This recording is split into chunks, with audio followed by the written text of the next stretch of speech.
आप सभी का एक्सपर्ट दया चैनल में स्वागत है।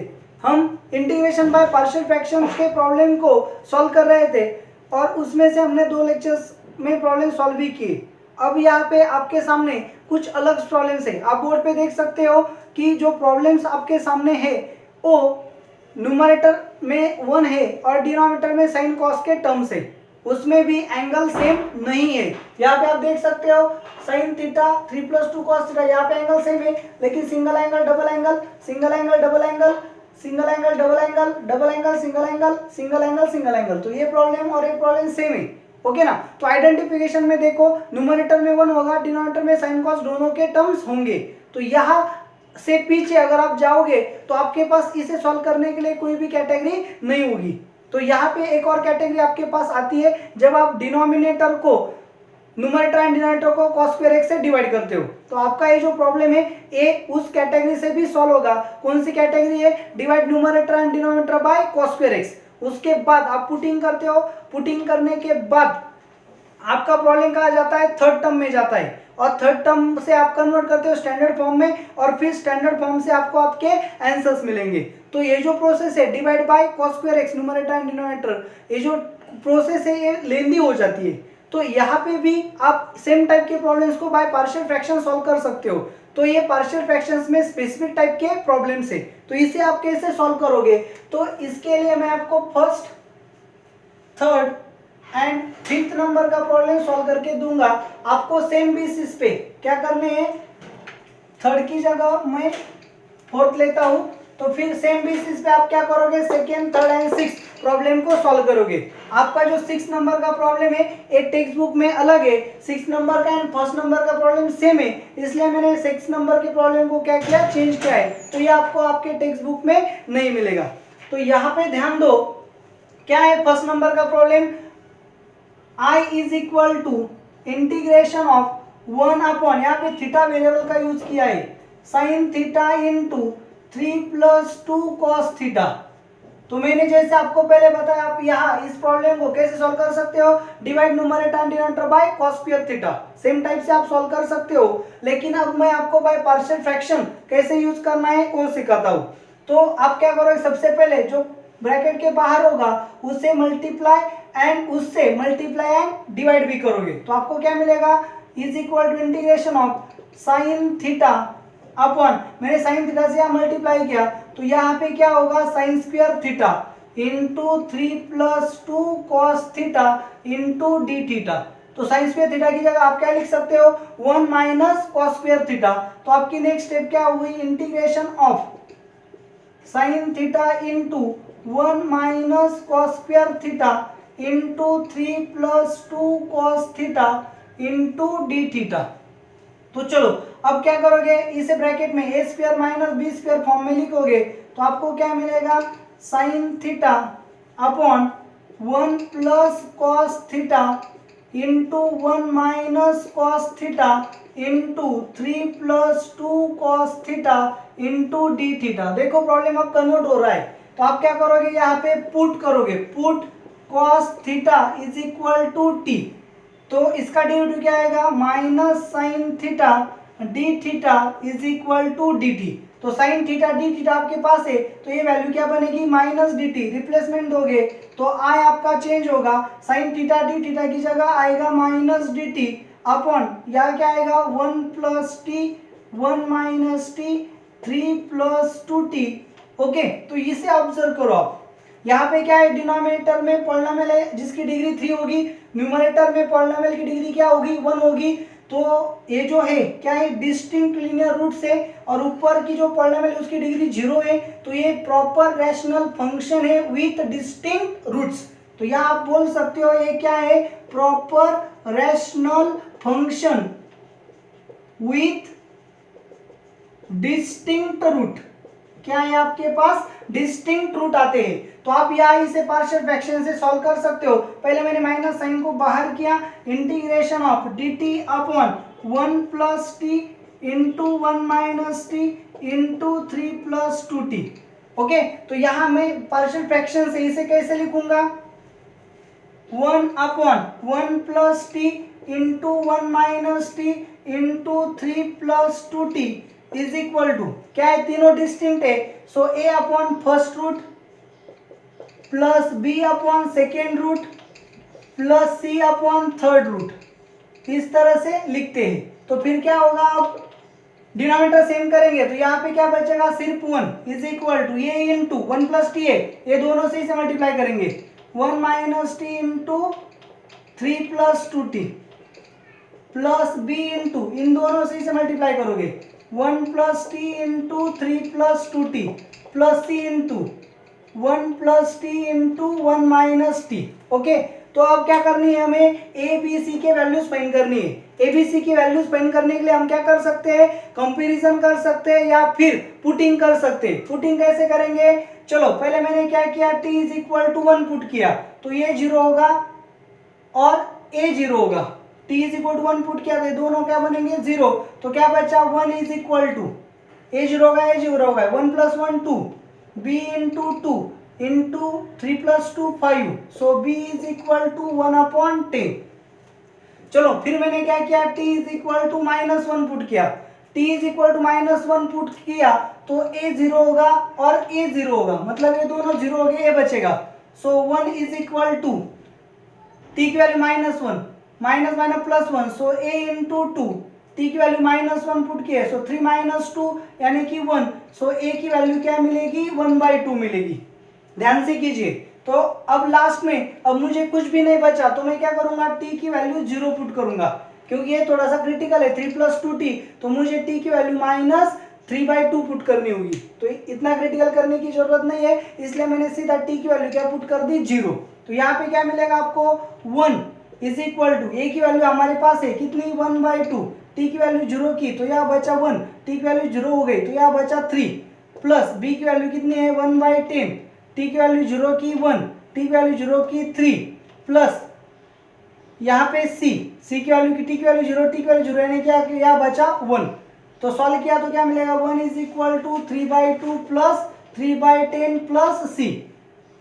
तो पहले इसे सॉल्व करेंगे, 5 से मल्टीप्लाई किया, सो 1 इज इक्वल टू 15 प्लस 3 यानी कि 18/10 प्लस c, ये आगे सब्सट्रैक्ट होगा तो फिर क्या होगा, c is equal to 1 minus 18/10, या देखो 5 से मल्टीप्लाई 5 इंटू 3 15 प्लस 3 यानी कि 18 हो गए, सो क्रॉस मल्टीप्लाई किया, c is equal to 10 minus 18 यानी कि माइनस 8/10 यानी कि माइनस 4/5।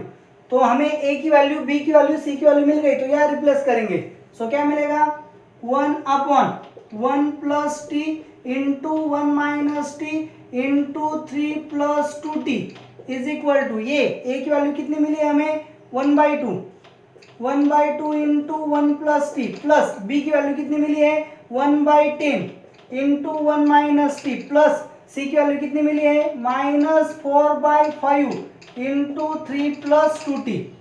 तो ये रिप्लेसमेंट मिल गया, तो इंटीग्रल में हमें क्या करना है, इसका इंटीग्रेशन लेना है, इसका इंटीग्रेशन मतलब इसका इंटीग्रेशन होगा, so i is equal to integral of, minus sine वैसे ही बाहर रहेगा, तो इसको कन्वर्ट करके हमने किससे लिया, तो क्या मिलेगा 1/2 into 1 plus t plus 1/10 into 1 minus t minus 4/5 into 3 plus 2t into D T. तो सेपरेट इंटीग्रल लेने के बाद क्या मिलेगा, माइनस से मल्टीप्लाई करेंगे, so minus 1/2 integration of 1 upon 1 plus T D T, minus से मल्टीप्लाई करें minus 1/10 integration of 1 upon 1 minus T D T, minus 4/5 minus minus क्या होगा plus integration of 1 upon 3 plus 2t into D T.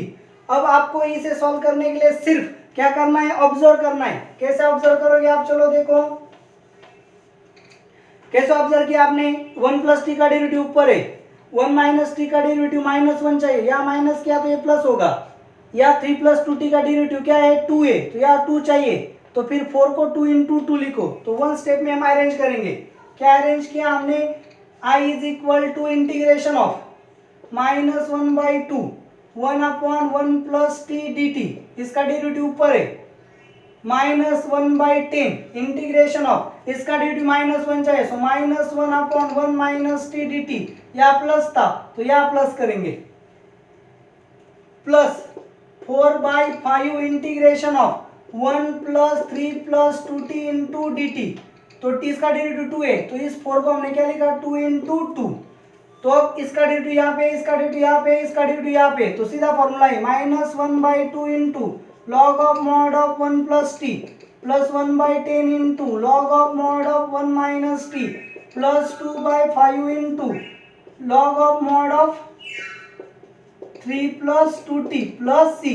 ये आ गया आपका answer. Last में आपको क्या करना होगा, जो आपने पुट किया था उसे रिप्लेस करना होगा, यानी कि आपने पुट क्या किया था cos थीटा, तो लास्ट आंसर क्या होगा -1/2 log of 1 plus cos theta plus 1/10 log of mod of 1 minus cos theta plus 2/5 into log of mod of 3 plus 2 cos theta plus c. ये आ गया आपका आंसर। प्रॉब्लम्स लेंदी होते हैं, इसलिए आपको इसे बारीकी से सॉल्व करना होगा। तो कैसे सॉल्व करना है यहाँ पे मैंने आपको बता दिया। तो सेम टाइप से हम क्या करेंगे, 4th नंबर का प्रॉब्लम सॉल्व करेंगे।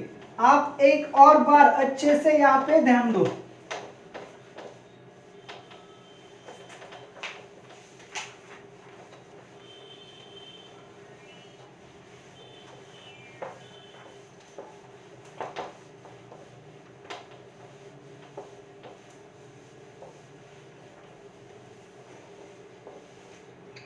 ओके, तो आप एकदम बारीकी से आप बोर्ड पे अगर ध्यान दोगे तो प्रॉब्लम आपको इजीली समझ में आएंगे, लेकिन अगर आप अच्छे से ध्यान नहीं दोगे तो प्रॉब्लम समझ में नहीं आएंगे। तो ये प्रॉब्लम आपका सॉल्व हो गया। अब मैं 4th नंबर का प्रॉब्लम सेम टेक्निक से सॉल्व करने जा रहा हूँ। तो यहाँ पे ध्यान दो, क्या है 4th नंबर का problem, I is equal to integral of 1/2 sin x plus sin 2x into d x.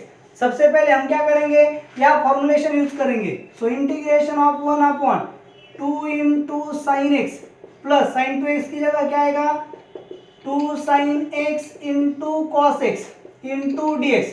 तो यहाँ पे देखो 2 sin x कॉमन लेंगे।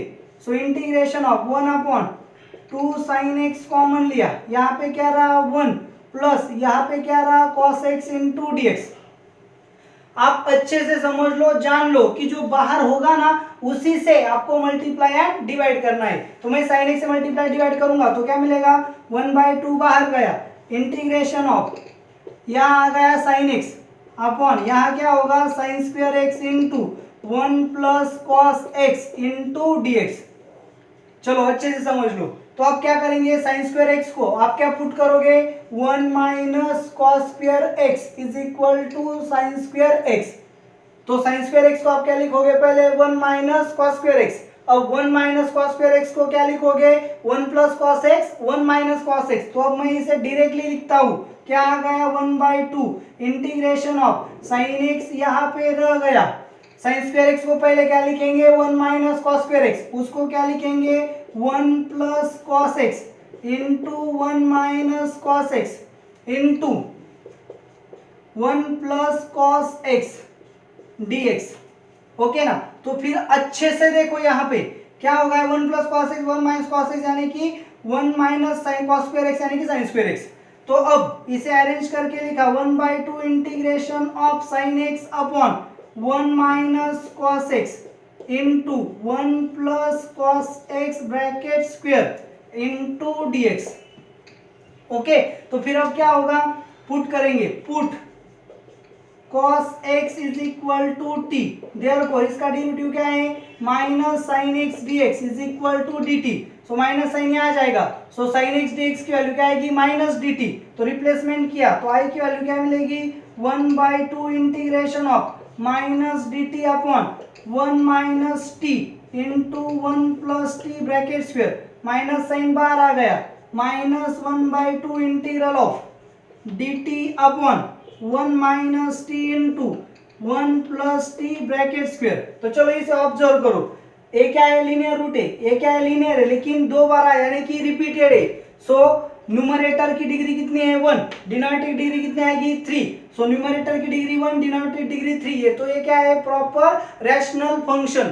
तो ये प्रॉपर रैशनल फंक्शन है, वन रूट लीनियर है दूसरा लीनियर रिपीटेड है। ओके ना। सो फैक्टर करने में आपको इसे अच्छे से करना होगा। कैसे लिखोगे आप या आप बता दोगे क्या है, प्रॉपर रैशनल फंक्शन है। क्या है, प्रॉपर रैशनल फंक्शन। लेकिन कैसे, with one linear and one linear repeated roots, यानी कि एक लीनियर है और दूसरा लीनियर रिपीटेड है। तो आप इसे कैसे लिखोगे, 1/1 minus t into 1 plus t bracket square. इसे आप कैसे लिखोगे, प्रॉपर रैशनल फंक्शन है, ये नॉन रिपीटेड, लेकिन ये रूट रिपीट हो रहा है, तो जो रूट रिपीट होगा उसे हम कैसे लिखते हैं, चलो a अपॉन जो नॉट रिपीटेड है 1 minus t plus b upon जो रिपीट हो रहा है तो 1 plus t plus c upon 1 plus t bracket square. अच्छे से लिखो, जो रूट रिपीट होगा उसे जब तक रिपीट होगा तब तक मल्टीप्लाई करेंगे, 1 प्लस टी स्क्वायर। अगर ये टी क्यूब होता तो कैसे लिखेंगे, b upon 1 plus t, c upon 1 plus t square plus d upon 1 plus t cube. जब जितना रिपीटेड होगा उतनी टाइम्स हम उसे रिपीट करते चलेंगे। 2 टाइम्स था तो first time, second time, 3 times अगर होता तो फर्स्ट, सेकेंड एंड थर्ड। इस तरह से आपको लिखना होता है, किसके लिए, रिपीटेड रूट्स के लिए। तो अगर ये बात आपके ध्यान में यहाँ पे नहीं आती है तो आप क्या करो, जो पार्शियल फ्रैक्शन का बेसिक थ्योरी लेक्चर का वीडियो है उसे फिर से एक बार देखो। मैंने वहां पे नेचर ऑफ रूट्स के सभी आर्टिकल्स को आपको क्लियर किया है। तो इस टाइप के पार्शियल फ्रैक्शन में अगर आपका एक रूट रिपीट होगा तो आपको इस तरह से लिखना होगा। तो आप डिनोमिनेटर को सेम करोगे, 1 is equal to 1 minus t है तो क्या नहीं है 1 plus t square, so a into 1 plus t bracket square plus b के पास क्या नहीं है 1 minus t 1 plus t plus c के पास क्या नहीं है 1 माइनस टी। क्या करना है आपको, सिर्फ यहाँ डिनोमिनेटर क्या है 1 minus t into 1 plus t square, तो आपको सेम यहाँ पे क्या करना है, वही डिनोमिनेटर लाना है। तो आपने क्या किया, 1 माइनस टी था तो 1 प्लस टी स्क्वायर के को मल्टीप्लाई किया, बी के लिए 1 प्लस टी था तो 1 माइनस टी 1 प्लस टी से मल्टीप्लाई किया, सी के लिए 1 प्लस टी स्क्वायर था तो 1 माइनस टी से मल्टीप्लाई किया। तो यहाँ पे अब आपको क्या करना है, एबीसी के वैल्यूज फाइंड करनी है। आप कैसे कर सकते हो, आइदर कंपैरिजन बाय पुटिंग और बाय पुटिंग। तो मैं पहले पुट करूंगा, put t is equal to 1, t के लिए 1 पुट किया तो क्या मिलेगा 1 इज इक्वल टू, जब 1 पुट किया तो ये क्या होगा 0, ए बी क्या होगा 0, तो फिर ये 0 क्या बचा, यहाँ पे सिर्फ a बचा, सो 1 प्लस 1 2, 2 का स्क्वायर कितना आएगा 4, so 1 is equal to 4a, therefore a is equal to 1/4। आगे t is equal to -1 put किया तो t इज इक्वल -1 पुट किया तो ये क्या होगा 0, a भी क्या होगा 0, सिर्फ a बचेगा, तो फिर क्या मिलेगा 1 इज इक्वल टू 1 माइनस -1 यानी 1 plus 1 2, so 2c, so c is equal to 1/2। अब मुझे पुट करने के लिए कुछ रहा नहीं है, इसलिए मैं क्या करूंगा, simply t is equal to 0 put करूंगा। 0 पुट करने के बाद यहाँ क्या मिलेगा 1 इज इक्वल टू 0 प्लस 1 1, 1 का स्क्वायर 1 यानी कि a बचेगा, प्लस 0 0 यानी 1 into 1 1 plus b plus c, 1 minus T को 0 पुट किया c, तो a की वैल्यू कितनी है 1/4, c की वैल्यू 1/2 पुट करो, so 1 is equal to 1/4 plus b plus 1/2, तो फिर क्या होगा 1/4 प्लस 1/2 यानी कि 2/2, so 1 is equal to 2/4, 2 plus 1 यानी 3/4 plus b, so b is equal to 1 minus 3/4, 4 minus 3 यानी कि b इज इक्वल टू 1/4। तो a की वैल्यू यहाँ पे मिली, b की वैल्यू मिली, c की वैल्यू मिली, तीनों वैल्यूज यहाँ पुट करेंगे तो क्या मिलेगा आपको 1/1 minus t into 1 plus t square is equal to, ये कितना है 1/4 into 1 minus t plus b कितना है 1/4 1 प्लस टी, c कितना है 1/2 1 प्लस टी ब्रैकेट स्क्वायर। तो इसका एक्सपेंशन हमें यहाँ पे मिल गया। तो आपको यहाँ क्या करना है, इसका इंटीग्रेशन लेना है, तो इस टर्म का इंटीग्रेशन यानी इसका इंटीग्रेशन, सो आपका i क्या होगा, i इज इक्वल टू -1/2 जो है वो ऐसे ही रहेगा, इन ब्रैकेट इंटीग्रेशन ऑफ, इसकी जगह हम इसे लिख सकते हैं 1/4 into 1 minus t plus 1/4 into 1 plus t plus 1/2 into 1 plus t square into D T. तो अब क्या करेंगे, सेपरेट इंटीग्रल लेंगे, सो -1/2 इन ब्रैकेट 1/4 कांस्टेंट बाहर आ गया, integration of 1/1 minus t plus 1/4 constant बाहर आ गया, 1/1 plus t into D t plus 1/2 1/1 plus, अब ये क्या होगा ऊपर जाके negative, so 1 plus t raise to 2 minus 2 into D T. तो वन स्टेप इंटीग्रल लेंगे तो क्या होगा -1/2 बाहर। अब इसका डेरिवेटिव ऊपर क्या है, 1 माइनस टी का डेरिवेटिव -1 है, तो ऊपर माइनस नहीं तो या माइनस किया, सो 1/4 या माइनस आ गया तो क्या होगा log of mod of 1 minus t plus इसका डेरिवेटिव ऊपर पहले से ही है, so 1/4 log of mod of 1 plus t plus 1/2 into इसका इंटीग्रल क्या होगा -2 plus 1, so 1/t raise to -1 upon -1 plus c. तो आप ज्यादा से ज्यादा क्या कर सकते हो, कांस्टेंट को मल्टीप्लाई करके इसे अरेंज कर सकते हो। तो इस तरह से आप आसानी से क्या कर सकते हो, प्रॉब्लम को सॉल्व कर सकते हो। आपको क्या करना है, यहाँ पे आपको क्लियर कट बताया, प्रॉब्लम को कन्वर्ट करना है पार्शियल फ्रैक्शन में, रूट को ऑब्जर्व करना है। रूट ऑब्जर्व होने बहुत ही जरूरी है। अगर आपने रूट को ऑब्जर्व नहीं किया तो ये जो एक्सप्रेशन आप लिखते हो ये आप मिस कर जाओगे, आपका आंसर गलत आएगा। तो आपको रूट को ऑब्जर्व करना होगा, फिर आप इसे सॉल्व कर सकते हो। एक बार आपका प्रॉब्लम पार्शियल फ्रैक्शन में आ गया तो काम आपका सिर्फ क्या रह जाता है, आपका वर्क इतना रह जाता है कि आप कांस्टेंट को फाइंड करो। जैसे ही कांस्टेंट को फाइंड करोगे आपका आंसर वन स्टेप में आ जाता है। अब यहाँ पे मैं आपको लास्ट नंबर का जो 5th नंबर का प्रॉब्लम है उसे सॉल्व करके देता हूँ। तो बाकी के जो प्रॉब्लम्स है वो आपको खुद सॉल्व करने हैं।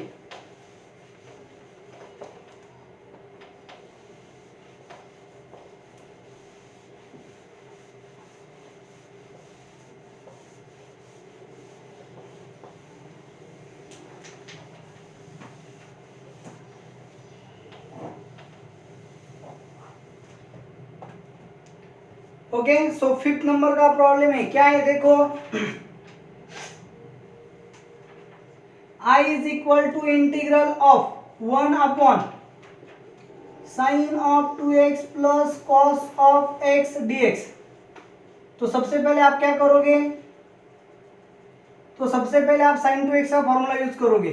सो 1 अपॉन साइन 2x का फॉर्मूला क्या है, 2 sine x into cos x plus cos x into dx। तो आप क्या करोगे, cos x को कॉमन लोगे, सो 1 अपॉन यहाँ पे क्या आ गया cos x 2 sine x plus 1 into dx। तो अब क्या होगा, चलो आपने ऑब्जर्व किया कि यहाँ पे cos x है, तो आप क्या करोगे cos x को मल्टीप्लाई एंड डिवाइड करोगे, मल्टीप्लाई डिवाइड करोगे cos x से। सो यहाँ आ गया cos x upon cos x into cos x क्या आएगा cos square x into 2 sine x plus 1 into dx। तो अब क्या होगा, cos स्क्वायर x का फॉर्मूला आपको पता होगा, क्या है cos स्क्वायर x का formula, cos square x is equal to 1 minus sine square x। 1 minus sine square x यानी कि क्या 1 plus sine x into 1 minus sine x। तो यहाँ पे हम क्या करेंगे, उसी फॉर्मूले का यूज करेंगे, डायरेक्टली लिखता हूँ यहाँ पे। तो क्या आएगा, integration of cos x upon 1 minus sine x into 1 plus sine x into 2 sine x plus 1 into dx। तो आपने ऑब्जर्व किया कि मुझे क्या करना होगा, साइन x को पुट करना होगा। So put sine x is equal to t। तो इसका डेरिवेटिव क्या है, cos x is equal to dt upon dx। dx से आ जाके मल्टीप्लाई होगा, so cos x dx is equal to dt। तो फिर cos x dx की जगह dt आएगा, sin x की जगह t आएगा। सो आपका आई क्या होगा, integration of dt upon 1 minus t into 1 plus t into 2t plus 1 into dt। Okay, तो यहाँ पे आप ऑब्जर्व करो, न्यूमरेटर की डिग्री कितनी है 1, डिनोमिनेटर की डिग्री कितनी है 3। सो ये क्या बना आपका प्रॉपर रैशनल फंक्शन। ओके, इसका root 1 minus t 1 plus t 2t plus 1 तीनों डिफरेंट है विथ डिस्टिंक्ट रूट। ये आपको ऑब्जर्व करना बहुत ही जरूरी है, विथ डिस्टिंक्ट रूट। तो आप इसे कैसे लिख सकते हो, 1 upon 1 minus t into 1 plus t into 2t plus 1। तीनों रूट अगर डिस्टिंक्ट होंगे तो क्या लिखते हैं, constant upon 1 root. So a upon first root 1 minus t plus b upon second root 1 plus t plus c upon third root 2t plus 1। तो क्या करोगे, क्रॉस मल्टीप्लाई करके डिनोमिनेटर सेम करोगे तो क्या मिलेगा, 1 is equal to a into this 1 plus t into 2t plus 1 plus b into 1 minus t into 2t plus 1 plus c into 1 minus t into 1 plus T. तो आप क्या करोगे, A B C के values को find करोगे।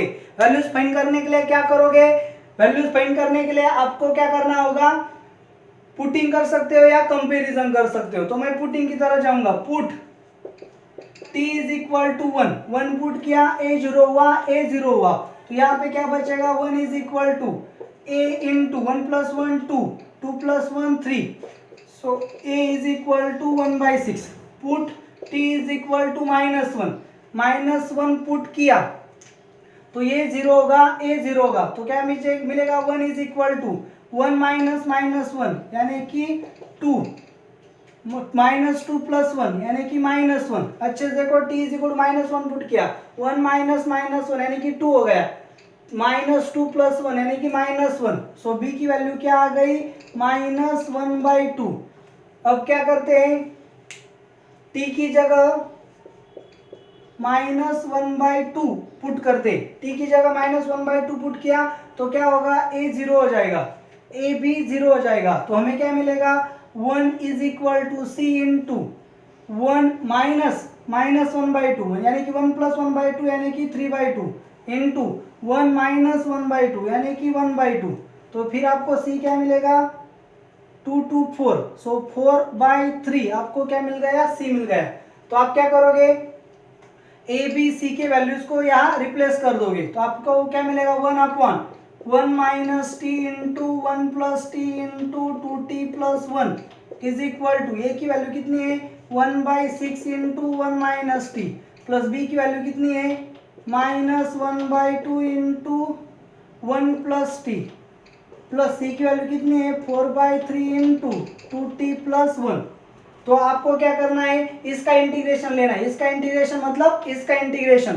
सो I is equal to integral of 1/6 into 1 minus t minus 1/2 into 1 plus t plus 4/3 into 2t plus 1 into dt। आप क्या करोगे, इंटीग्रल को सेपरेट लोगे। सो 1/6 कांस्टेंट बाहर, integration of 1/1 minus t dt minus 1/2 integration of 1/1 plus t dt plus 4/3 into integration of 1/2t plus 1 dt। चलो मैं आपको same problem में एडजस्टमेंट भी सिखाता हूँ। तो क्या है, इसका डेरिवेटिव ऊपर चाहिए यानी कि सो -1 चाहिए तो यहाँ माइनस ले लिया, माइनस लिया, ये पे कैंसिल हो गया। इसका डेरिवेटिव 1 है, ऊपर है तो इसका डेरिवेटिव क्या है, 2t प्लस 1 का डेरिवेटिव 2 है, यहाँ पे 2 नहीं है सो इस 4 को क्या लिखा, 2 इंटू 2 लिखा तो आपका काम हो गया। तो क्या हो गया, -1/6, इसका डेरिवेटिव ऊपर है so log of mod of 1 minus t -1/2 इसका डेरिवेटिव ऊपर है इसलिए log of mod of 1 plus t plus 2/3 into इसका डेरिवेटिव ऊपर है so log of mod of denominator 2t plus 1 plus c. तो इस तरह से आपका क्या आ जाएगा, आंसर आ जाएगा। तो मैंने आपको यहाँ पे 3 प्रॉब्लम्स कंप्लीटली सॉल्व करके दिए, पर ईच स्टेप को लेते वक्त मैंने आपको बताया इसे क्यों करना है। ओके, तो पार्शियल फ्रैक्शंस के प्रॉब्लम कैसे सॉल्व करना है और इस कैटेगरी के प्रॉब्लम को कैसे कन्वर्ट करना है पार्शियल फ्रैक्शन में और फिर कैसे सॉल्व करना है, ये मैंने आपको बताया। इस कैटेगरी को और किस तरह से सॉल्व कर सकते हैं ये भी आपको बताया। तो ये वीडियो आपको कैसा लगा आप मुझे कमेंट करके ज़रूर बताना। आप वीडियो को रेगुलरली देखो, स्किप करके मत देखो। अगर पसंद आया तो लाइक करना नहीं भूलना है, और अगर आपने अभी तक चैनल को सब्सक्राइब नहीं किया है तो सबसे पहले चैनल को सब्सक्राइब करो। Thank you very much.